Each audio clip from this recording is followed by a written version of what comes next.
Good evening. Two hands today. Both hands, they're pocket nines from the cutoff, and I call a pre-flop raise. So, starting off, we have Villain 34.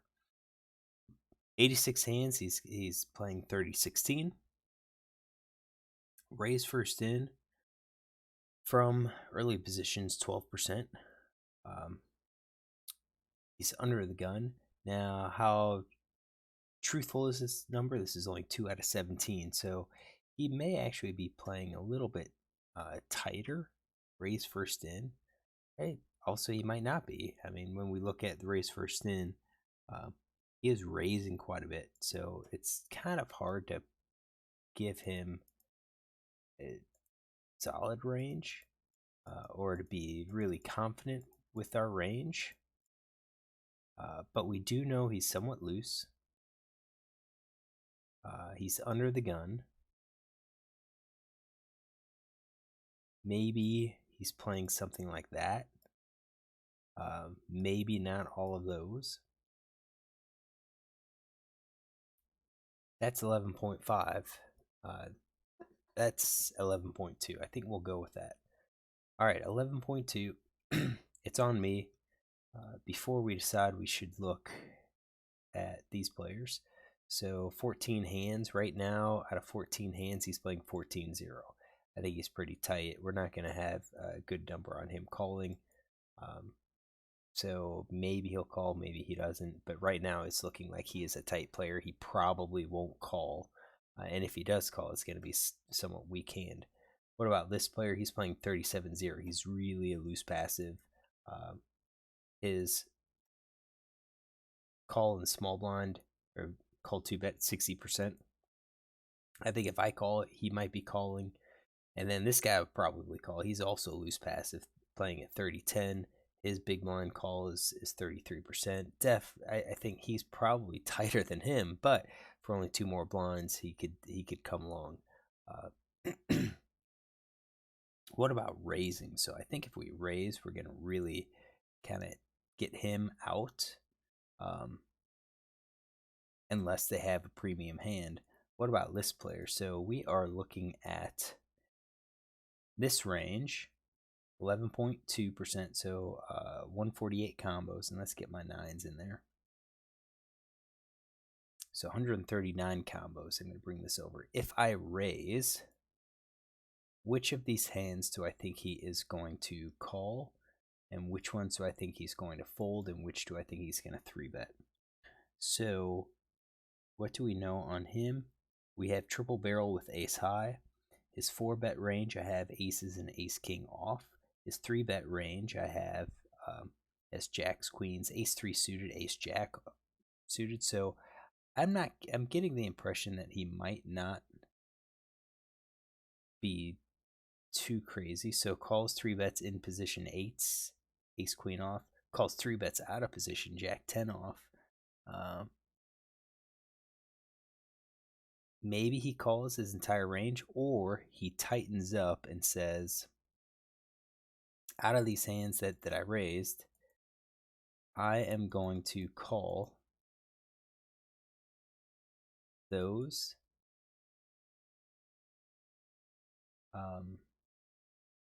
Maybe ace jack. So we're dealing with 11.3. He's calling 8.14. His fold to 3-bet is 50%. We only have one shot at it. I think if he raises, he's definitely going to just be like kings plus ace king. I think that's that 4-bet range. And with nines, so we should have taken out some nines. With nines in there, we're dealing 6.12 is calling, so, and versus 11.3. So he's calling 54% of the time. This is 8.41 over 11.3. 75%. So he's only folding. He's folding maybe 25% if this is his range. So probably isn't a good 3-bet. I think we have some equity. Also, he raises 3.5, which seems to be a larger size. Larger size may shade more towards like these middle pocket pairs that are looking just to get folds. Not so much aces or kings, but the jacks, tens, and so forth. So I called, and the big blind called. So we're gonna say this is his range. Big blind called. We already said 33%. He's getting a discount. We're gonna add these. We're gonna add all of the suited kings. Probably these suited 3-gappers.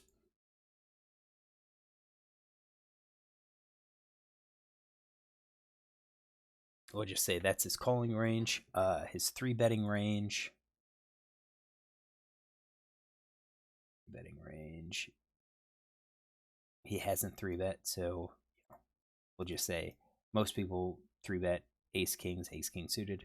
So those are our ranges. Definitely ahead of this guy, 63%, but I'm probably a coin flip versus villain 34. Flop comes queen high. This guy checks. I assume he's going to check his entire range, and he bets. And the question is, how likely is this to hit his hand versus my hand? I think this is very likely. When you look at the queens, that's going to hit a lot of his hands. The hands that miss are going to be like the ace king, the ace jack, the ace 10, king jack, and then these suited connectors if he even has them in his range. So on this board, it stinks to fold, but I think he's gonna hit a lot. So when you see, let's do our cumulative. 33% of the time he hits top pair, and he bets 4. Now why 4? Four bets could be like an underpair. So he's afraid of the queen, or he completely missed. So I think this is a time, based on that small size, that we should probably raise. Like, I was ready if he goes, half or 2/3. I'm okay with folding because he probably has a queen. But with this size, I kind of feel like he is afraid of that queen. He missed the board. What about this player? This player is probably going to fold. Chance that he hits this draw board is going to be pretty slow. So I think whoever's ahead now is going to be ahead on the turn. I didn't call. I just raised, and I think I messed. I should have raised. And how much should I have raised? I probably should have raised to 12 or 16. So 3 times his bet. So what is he going to c-bet with? Well, based on his size, I think I'm going to take out the overpair and the top pair and instead say pocket pair below, top pair, weak pair, the ace high hands. Maybe not the no mate hands. I mean, maybe. We don't have any of those, so. And maybe ace king. So we're looking at that. Now I'm ahead 68%. This guy folded. Let's get him out. All right. Turns a 10. And he bets 8. So it's less than half pot. So he did 4 when the half pot was 5.5. Now he did 8 when half pot is 9. I think this is shading away from a big hand.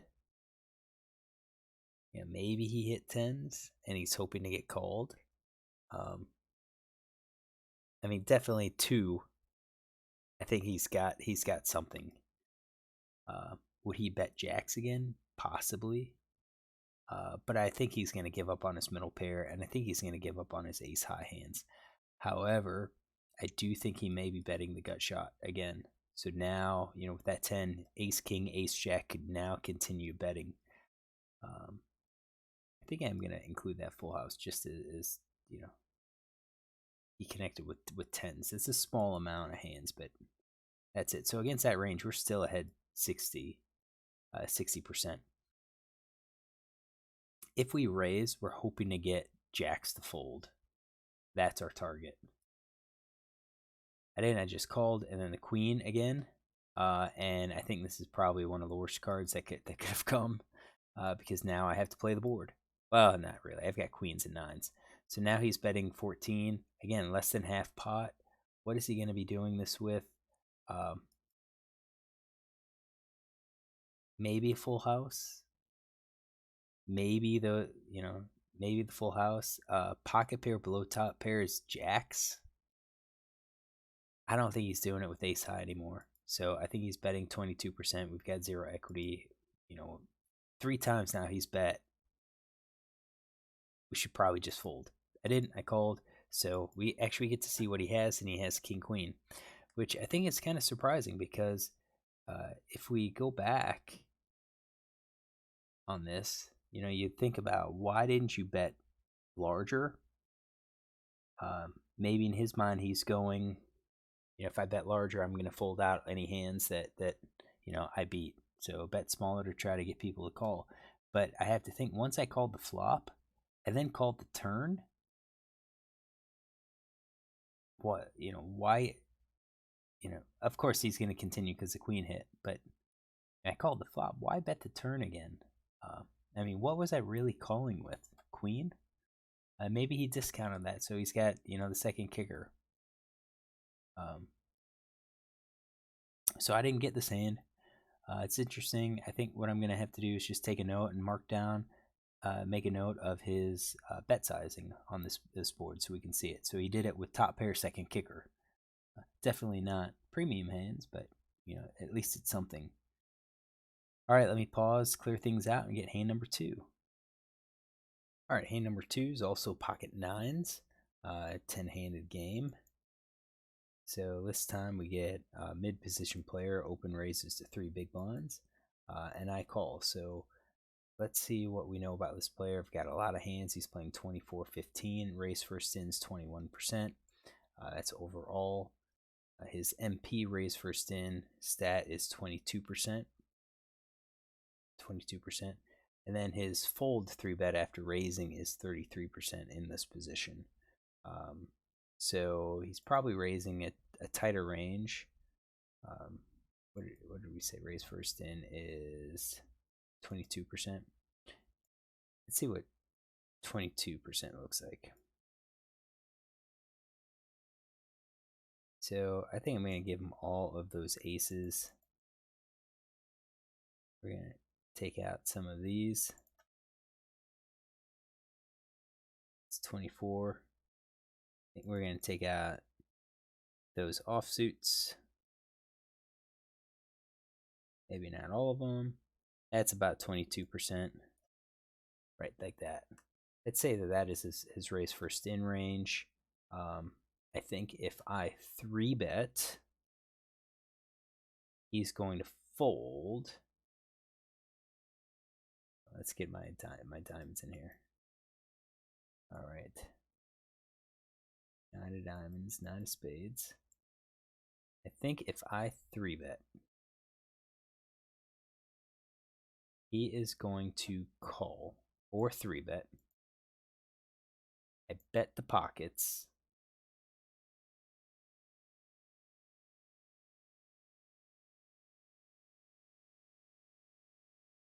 Maybe something like that. That's 50%. 4-bet range is ace queen suited. I think that's okay.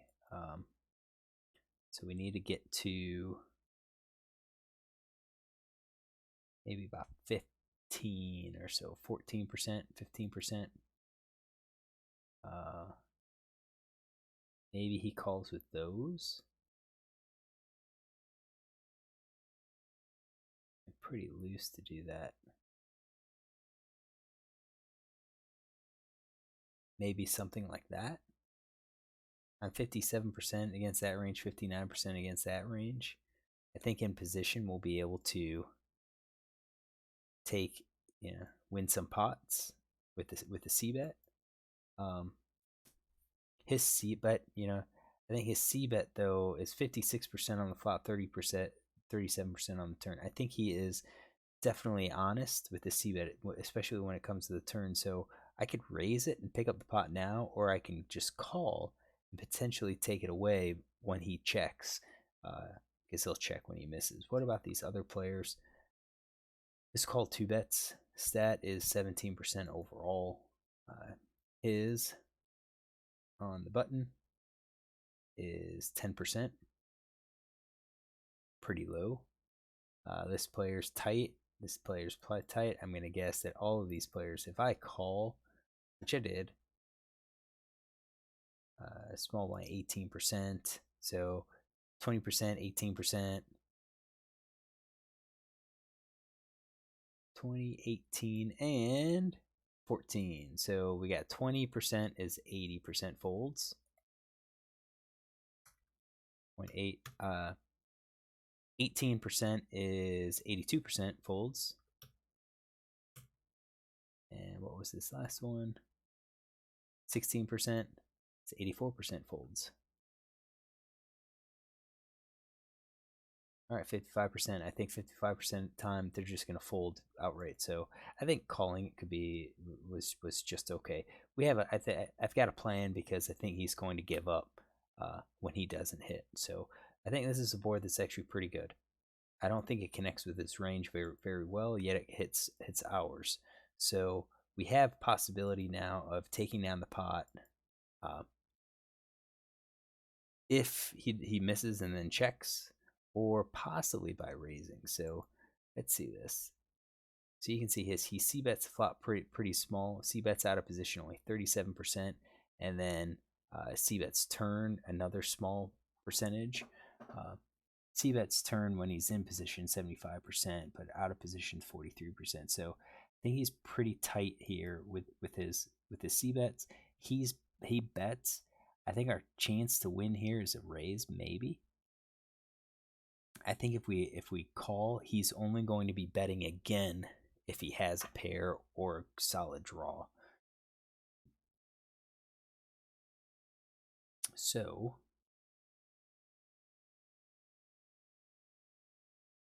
let's see here. I'm going to say he c-bets these cards. Against those cards, I'm 31%. So he c-bets 50% of the time. If I raise, I think he is calling 42% of the time. So I don't think raising is going to be justified. I even think top pair, most of the top pairs are going to call. So I was going to say, I think it calls okay. And if he bets the turn, we can fold. But what turns are going to be good for us? I think ace, king, queen is bad. So say that's 12 cards. All the other cards I think are going to be okay. I think more than likely we're going to be able to take it down on the turn. So I raised it to 11. Is that a good enough raise? I actually don't think so. He bet 5 big blinds. I think what I probably should have done is raised it to at least 15.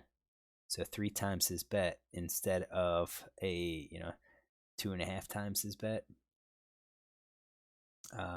Because I think once I raise here, I think we're going to get, let's fold these, Jack 10, Jack 9 folds. I'm going to say Queen Jacks, King Jacks all call. And what happens? And he calls. Turns a Queen of Diamonds, and I think that is not very good for me. That is one of those cards where if I call not and he bets a turn, I think we just have to fold. All right, so the pot's 30. We both have, effective stacks about 85. He checks to me.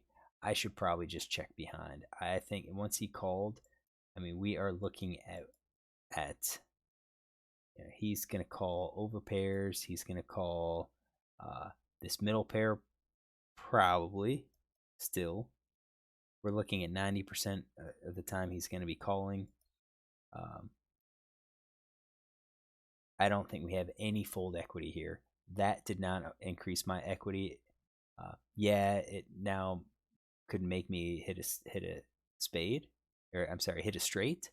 But lone diamond is going to call if I bet. I bet half pot. Looks like he calls. And then the king, I mean, horrible run out, really bad run out for me. He checks. The only opportunity I have is to win this pot is to get him to fold. I'm going to say he called all of those, and then the king of spades hits. If I bet big, he might fold top pair with that king. But when you look at the hands, we're looking at he's probably calling 82% of the time. When he calls, we are not winning. We should not be bluffing. Good thing I didn't. And he shows ace jack. So it was that top pair. He didn't believe that I had that queen. He still called. And I think if I checked, or if I just called the flop, he's gonna bet again. And I think we can get away from it. What if I 3-bet with nines? I think that is kind of at the bottom of his range. So ace jack at the bottom. It's closer to the top. I meant at the bottom of his calling range. So I think if I 3-bet, there's a good chance that he's going to call this with ace jack. He might dump all of those. Might dump all of these. Maybe these suited connectors. Maybe king queen off. Maybe just call with this. So that was like 50%, which is okay. I think we 3-bet and we pick up his 3 blinds 50% of the time, and then we still have 54% equity versus his calling range. I know at the beginning I said I think call is okay, but I think it might be a little bit better to raise in this case, even though we're not worried about getting these players out. May help to narrow his range. And then on this board, we can fire c-bet and expect these overs to fold. Ace king, ace queen, king queen, all to fold. I think he's going to call all of these weaker pairs, so 10s down, at least for 1-bet, and then second, it's possible that he'll call that second bet on the turn with him too. All right, so that's our second hand. Hopefully you enjoyed it. Look tomorrow for a couple more.